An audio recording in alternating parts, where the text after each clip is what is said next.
బైబిల్లోని యూదుల చరిత్రను చూస్తే ఒక విషయం మనకు అర్థమవుతుంది. దేవుడు ఒక దేశాన్ని పైకి తీసుకొస్తాడు, వారికి మంచి రోజులు ఇస్తాడు, ఆయనను ఆరాధించే అవకాశం ఇస్తాడు. కానీ కొంతకాలం తర్వాత మరో రాజు లేదా మరో రాజ్యం వచ్చి దేవుని ఆరాధనను అడ్డుకోవడానికి ప్రయత్నిస్తుంది. పాత నిబంధనలో ఇలాంటి సంఘటనలు చాలా ఉన్నాయి. ఎజ్రా గ్రంథంలో మనం చూస్తాం, కోరేషు రాజు యూదులను తిరిగి తమ దేశానికి పంపించాడు, దేవాలయాన్ని మళ్లీ కట్టమన్నాడు, యెహోవాను ఆరాధించేందుకు సహాయం చేశాడు. కానీ తర్వాత వచ్చిన రాజుల కాలంలో దేవాలయ పనిని ఆపేశారు, దేవుని పనికి అడ్డంకులొచ్చాయి. అలాగే దానియేలు కాలంలో కూడా దేవునికి ప్రార్థన చేయొద్దని ఆజ్ఞలు పెట్టారు. ఇది కేవలం యూదుల దగ్గరే కాదు, ప్రపంచంలో చాలా చోట్ల ఇదే జరుగుతూ వచ్చింది. మన భారతదేశంలో కూడా మంచి సేవ చేసే వాళ్ళు ఉంటారు, పేదలకు సహాయం చేస్తారు, చదువు చెప్తారు, హాస్పిటల్స్ పెడతారు. కానీ కొన్నిసార్లు అదే దేవుని ఆరాధనను ఆపాలని చూసే శక్తులు కూడా వస్తాయి. రాజులు మారతారు, దేశాలు మారతాయి, కాలము మారుతుంది. కానీ దేవుని పని ఆపాలని చూసేవాళ్ళు ఎప్పుడూ ఉంటారు. అయినా చివరికి దేవుని చిత్తమే జరుగుతుందని పాత నిబంధన మనకు చెప్తుంది. ఇప్పుడు కూడా మారుతున్న ప్రభుత్వాలను బట్టి ఇదే పరిస్థితి మనం చూడబోతున్నాం.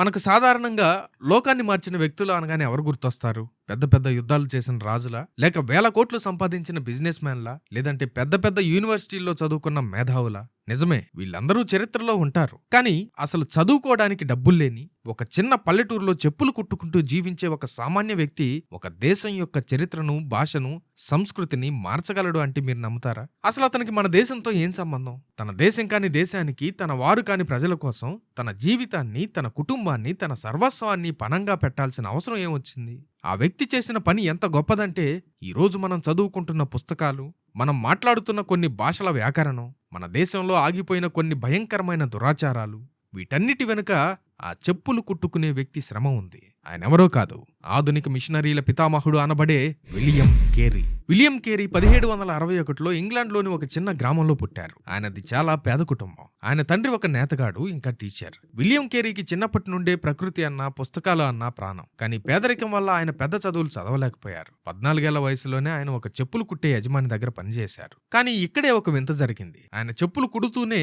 తన పక్కన ఒక పుస్తకం పెట్టుకుని చదువుకునేవారు. ఆయనకు భాషల మీద ఎంత పట్టు ఉందంటే, ఎవరి సహాయం లేకుండానే గ్రీకు, హీబ్రూ, లాటిన్ వంటి కష్టమైన భాషలను సొంతంగా నేర్చుకున్నారు. ఒక సామాన్య చెప్పులు కుట్టే కొట్టు ఆయనకు ఒక యూనివర్సిటీ లాగా మారిపోయింది. ఆయన షాపు గోడ మీద ఒక పెద్ద ప్రపంచ పటం ఉండేది. ఆ మ్యాప్ను చూస్తూ ఆయన కన్నీళ్లు పెట్టుకునేవారు. ఈ దేశాల్లోని ప్రజలు ఎలా ఉన్నారు, వారికి దేవుని ప్రేమ గురించి తెలుసా అని ఆలోచించేవారు. ముఖ్యంగా భారతదేశం గురించి ఆయనకు ఒక ప్రత్యేకమైన భారం కలిగింది. అప్పట్లో క్రైస్తవ లోకంలో ఒక ఆలోచన ఉండేది, దేవుడు రక్షించాలనుకుంటే ఆయనే రక్షించుకుంటాడు, మనం వేరే దేశాలకు వెళ్ళనక్కర్లేదు అని. కానీ విలియం కేరీ దీన్ని వ్యతిరేకించారు. 1792లో ఆయన ఒక చారిత్రక ప్రసంగం చేశారు. అందులో ఆయన చెప్పిన మాట, attempt great things for God, expect great things from God. దేవుని నుండి గొప్ప వాటిని ఆశించండి, దేవుని కోసం గొప్ప కార్యాలు చేయడానికి ప్రయత్నించండి. ఈ మాట ప్రపంచ మిషనరీ చరిత్రనే మార్చేసింది. విలియం కేరీ భారతదేశానికి రావాలని నిర్ణయించుకున్నప్పుడు అందరూ ఆయనను ఒక పిచ్చోళ్లా చూశారు. అప్పట్లో ఇంగ్లాండ్ నుండి ఇండియాకు రావాలంటే 5 నెలల సముద్ర ప్రయాణం చేయాలి. దారిలో తుఫాన్లు, రోగాలు, సముద్ర దొంగల భయం, అన్నిటికంటే ముఖ్యంగా అప్పట్లో భారతదేశాన్ని పాలిస్తున్న బ్రిటిష్ ఈస్ట్ ఇండియా కంపెనీ వారు మిషనరీలను అస్సలు రానిచ్చేవారే కాదు. కానీ విలియం కేరీ వెనక్కి తగ్గలేదు. 1793లో తన గర్భవతి అయిన భార్య డోరోతి మరియు 4 పిల్లలతో కలిసి ఒక చిన్న నౌకలో బయలుదేరారు. ప్రయాణంలో ఎన్ని కష్టాలో, సరైన ఆహారం లేదు, పిల్లలకు అనారోగ్యం, చివరికి కలకత్తా చేరుకున్నాక అసలైన కష్టాలు మొదలయ్యాయి. ఆయన దగ్గర ఒక్క రూపాయి కూడా లేదు, ఉండటానికి ఇల్లు లేదు. ఒక విదేశీయుడు ఏ సపోర్ట్ లేకుండా కలకత్తా వీధుల్లో తన కుటుంబంతో కలిసి తిరుగుతుంటే ఆ దృశ్యం ఎంత దయనీయంగా ఉంటుందో ఊహించండి. కొన్ని రోజులు వారు ఆకలితో అలమటించారు. అయినా ఆయన నోటి నుండి ఒక్క కంప్లైంట్ కూడా రాలేదు, ఎందుకంటే ఆయన మన దేశాన్ని అంతగా ప్రేమించారు. విలియం కేరీ గారు జీవనోపాధి కోసం ఒక ఇండిగో ఫ్యాక్టరీలో సూపర్వైజర్ గా పనిచేశారు. ఆయన మన దేశానికి రాగానే ఒక విషయాన్ని గ్రహించారు, ఈ ప్రజలకు నేను దేవుని ప్రేమ గురించి చెప్పాలంటే వారి భాషలో మాట్లాడాలి అని. అప్పట్లో బెంగాలీ భాష చాలా క్లిష్టంగా ఉండేది. ఆయన పగలు తోటలో పనిచేస్తూ రాత్రిపూట దీపం బుడ్డి వెలుగులో బెంగాలీ భాష నేర్చుకున్నారు. కేరీ గారు కేవలం ఆయన భాష నేర్చుకోవటమే కాకుండా మన సంస్కృతిని గౌరవించారు. ఆయన సంస్కృతం నేర్చుకుని రామాయణ మహాభారతాలను కూడా చదివారు. ఆయనకు మన దేశం మీద ఉన్న గౌరవం చూసి అప్పట్లో ఉన్న పండితులు ఆశ్చర్యపోయేవారు. ఆయన అక్షరాల 40కి పైగా భారతీయ భాషల్లోకి బైబిల్ను అనువదించారు. ఇందులో తెలుగు కూడా ఉంది. ఆ రోజుల్లో కంప్యూటర్లు లేవు, గూగుల్ ట్రాన్స్లేటర్లు లేవు. కేవలం ఒక పెన్ను, పేపర్ పట్టుకొని మన భాషా వ్యాకరణాన్ని క్రమబద్ధం చేసి నిఘంటువులు తయారు చేసిన ఘనత విలియం కేరీ గారిదే. ఈరోజు బెంగాలీ గద్యానికి ఆయనే పితామహుడు. ఆయన తెచ్చిన ప్రింటింగ్ ప్రెస్ ద్వారానే సామాన్య ప్రజలకు పుస్తకాలు అందుబాటులోకి వచ్చాయి. బ్రిటిష్ వారు కలకత్తాలో ఇబ్బంది పెడుతుంటే విలియం కేరీ గారు సెరంపూర్ అనే ప్రాంతానికి వెళ్లారు. అక్కడ ఆయన మార్షమన్ మరియు వార్డ్ అనే ఇద్దరు స్నేహితులతో కలిసి ఒక గొప్ప విద్యా విప్లవాన్ని మొదలుపెట్టారు. ఆ కాలంలో చదువు అనేది కేవలం ధనికులకు, ఉన్నత కులాల వారికి మాత్రమే ఉండేది. కానీ విలియం కేరీ గారు అన్నారు, ప్రతి బిడ్డకు చదువుకునే హక్కు ఉంది. ఆయన పేద పిల్లల కోసం పాఠశాలలు పెట్టారు. మరి ముఖ్యంగా ఆ కాలంలో ఆడపిల్లలు చదువుకోవడం అనేది అసాధ్యం. విలియం కేరీ గారు మొట్టమొదటిసారిగా బాలికల పాఠశాలలను ప్రారంభించారు. 1818లో ఆయన స్థాపించిన సెరంపూర్ కాలేజీ ఆసియాలోనే మొట్టమొదటి డిగ్రీ కాలేజీ. ఈరోజు మనం చదువుకుంటున్న ఆధునిక విద్యా వ్యవస్థకు పునాది వేసిన వారిలో విలియం కేరీ గారు ఒకరు. విలియం కేరీ గారు కేవలం బైబిల్ బోధకుడే కాదు, ఆయన ఒక గొప్ప సామాజిక సంస్కర్త. ఆయన మన దేశంలో ఒక భయంకరమైన దృశ్యాన్ని చూశారు. అదే సతీ సహగమనం. ఒక స్త్రీ తన భర్త చనిపోతే బ్రతికుండగానే ఆ చితిలో దూకి ప్రాణాలు విడవాలి. ఆ తల్లుల ఆర్తనాదాలు చూసి విలియం కేరీ గారి హృదయం తట్టుకోలేకపోయింది. ఆయన 30 ఏళ్ల పాటు దీని మీద పోరాటం చేశారు. గణాంకాలు సేకరించారు, ప్రభుత్వానికి నివేదికలు పంపారు. చివరకు రాజా రామ్మోహన్ రాయ్ వంటి వారితో కలిసి పోరాడి 1829లో లార్డ్ విలియం బెంటింగ్ ద్వారా సతీ సహగమనాన్ని నిషేధించేలా చేశారు. అంతేకాకుండా గంగా నదిలో చిన్న పిల్లలను విసిరేసే దురాచారాన్ని, శిశు హత్యలను ఆపడంలో కూడా ఆయన కీలక పాత్ర పోషించారు. భారతదేశంలోని వ్యవసాయ రంగంలో, తోటల పెంపకంలో ఆయన చేసిన కృషి ఇప్పటికీ మర్చిపోలేము. విలియం కేరీ గారి జీవితం పూలబాటేమీ కాదండి. భారతదేశంలో ఆయన తన కుమారుడు పీటర్ను కోల్పోయారు. ఆ బాధ భరించలేక ఆయన భార్య డోరోతీకి పిచ్చి పట్టింది. ఆమె గదిలో ఉండి కేరీ గారిని ఎంత తిడుతున్నా ఆయన ఆమెను ఎంతో ప్రేమగా చూసుకున్నారు. ఒకసారి ఆయన ఏళ్ల తరబడి కష్టపడి రాసిన అనువాదాలు, డిక్షనరీలన్నీ సెరంపూర్ ప్రెస్లో జరిగిన అగ్ని ప్రమాదంలో బూడిదయ్యాయి. 20 ఏళ్ల కష్టం ఒక్క రాత్రిలో కాలిపోయింది. ఎవరైనా అయితే కుప్పకూలిపోయేవారు. కానీ కేరీ గారు మరుసటి రోజే మళ్లీ కూర్చొని రాయటం మొదలుపెట్టారు. దేవుడు మళ్లీ మొదలు పెట్టమంటున్నాడు, ఈసారి ఇంకా బాగా రాస్తానని ఆయన అన్నాడు. అది ఆయన పట్టుదల. విలియం కేరీ గారి గురించి విన్నప్పుడు మనకు అనిపిస్తుంది కదా, ఒక్క మనిషి ఇంత చేయగలడా అని. అయితే ఇక్కడ మనం గమనించాల్సిన విషయం ఒకటి ఉంది. దేవుడు కేవలం కేరీ గారిని మాత్రమే కాదు, ఆయనతో పాటు మరెంతో మంది గొప్ప వ్యక్తులను మన దేశానికి పంపించారు. పశ్చిమ బెంగాల్ ఈ రోజు విద్యా కేంద్రంగా ఉందంటే దానికి కారణం 100 ఏళ్ల క్రితం మిషనరీలు చేసిన కృషి. అప్పట్లో చదువు అంటే కేవలం కొందరికే పరిమితం. కానీ మిషనరీలు వచ్చి చదువు ప్రతి ఒక్కరి హక్కు అని చాటి చెప్పారు. ఇవన్నీ కేవలం క్రైస్తవుల కోసం మాత్రమే పెట్టలేదు. కుల మత భేదం లేకుండా ప్రతి ఒక్కరికి తలుపులు తెరిచారు. ముఖ్యంగా సైన్స్, ఇంగ్లీష్ ఎడ్యుకేషన్, అలాగే స్త్రీల విద్యను వారు ఎంతగానో ప్రోత్సహించారు. ఈరోజు బెంగాల్లో ఉన్న మేధావులు, శాస్త్రవేత్తలు తయారవడానికి ఆనాడు మిషనరీల ప్రయాసే కారణం. వారు ఆనాడు స్కూల్స్ పెట్టకపోతే మన దేశ పరిస్థితి నేడు ఎలా ఉండేదో.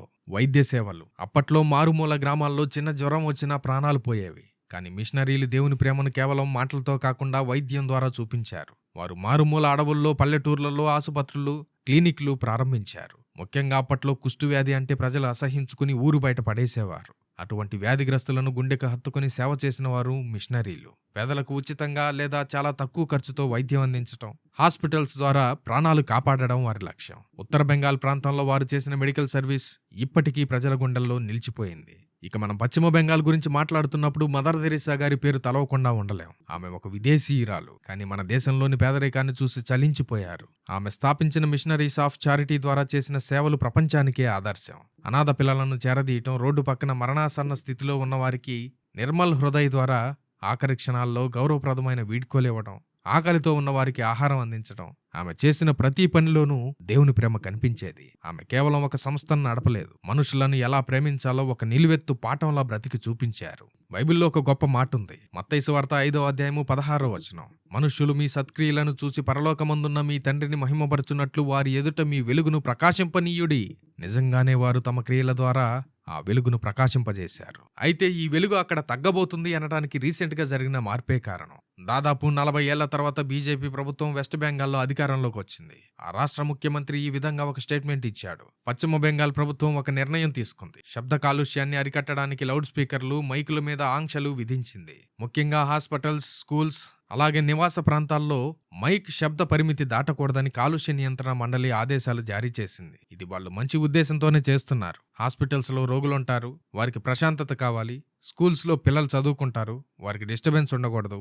ఇది ప్రజల ఆరోగ్యం కోసం చేస్తున్న మంచి పనే కదా అనిపిస్తుంది. నిజమే, ఒక పౌరుడిగా మనం కూడా శబ్ద కాలుష్యాన్ని అంగీకరించాం. సమాజానికి మనం డిస్టర్బెన్స్ క్రియేట్ చేయకూడదు, చెయ్యం కూడా. కానీ కొంతమంది మతోన్మాదులు ఇలాంటి రూల్స్ అడ్డం పెట్టుకుని క్రైస్తవులు సేవా కార్యక్రమాలు అడ్డుకునే ప్రమాదం ఉంది. వాళ్ళ ఉద్దేశం సమాజం కోసమే అన్నట్టు చూపిస్తూ సమాజంలో ఉన్న క్రైస్తవుల మీద వాళ్ళ టార్గెట్ పెడుతున్నారు. వీళ్ళు తెచ్చిన ఈ రూల్స్ ఉద్దేశం శబ్దాన్ని అరికట్టడం కాదు, శబ్దాన్ని ఒక నెపంగా చూపిస్తూ ప్రార్థనను ఆపేయడం.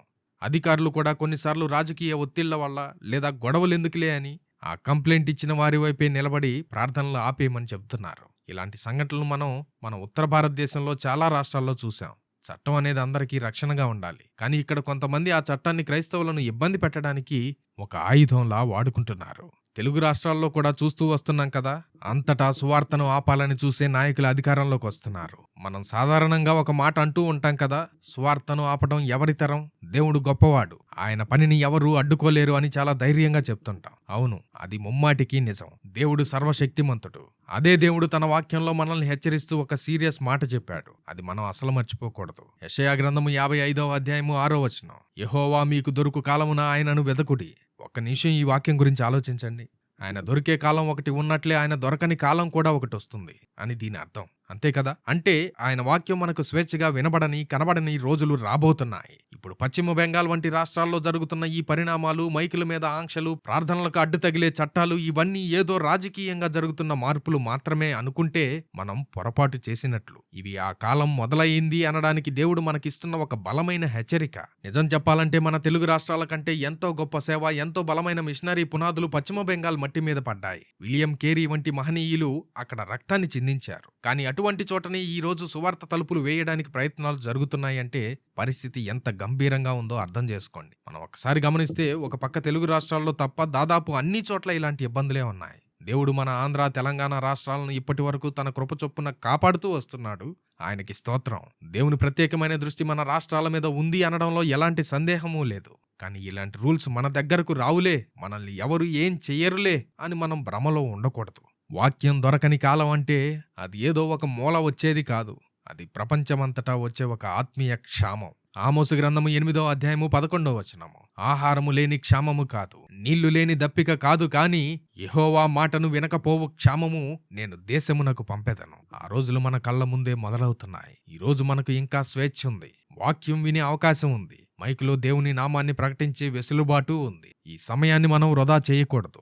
దేవుడు దొరికే కాలం ఇదే. ఆ తలుపులు మొయ్యబడక ముందే, ఆంక్షలు మన దరికి చేరక ముందే మనం దేవుని వైపు తిరగాలి. మన రాష్ట్రాల మీద దేవుడు చూపిస్తున్న ఈ ప్రత్యేకమైన కృపను బట్టి ఆయనను స్తుతిస్తూనే రాబోయే కష్టకాలం కోసం మనం సిద్ధపడాలి. ఇవన్నీ కూడా దేవుడు రక్షణ ద్వారం మూసేస్తున్నాడు అనడానికి సంకేతాలు. మనం స్టార్టింగ్ మాట్లాడుకున్నాం కదా, దేవుడు కృపనిచ్చి ఒక దేశాన్ని, ప్రజలను బాగు చేయడం, మరలా అక్కడ దేవునికి వ్యతిరేకం అవ్వడం, చరిత్ర అంతా జరుగుతూనే ఉంది. చరిత్రకు దేవుడు తన రాకడతో ముగింపు ఇవ్వబోతున్నాడు. Jesus coming soon, so be prepared. రాజాగే రాజు మహిమాన్వితుడే, మేఘనామనుమే వచ్చు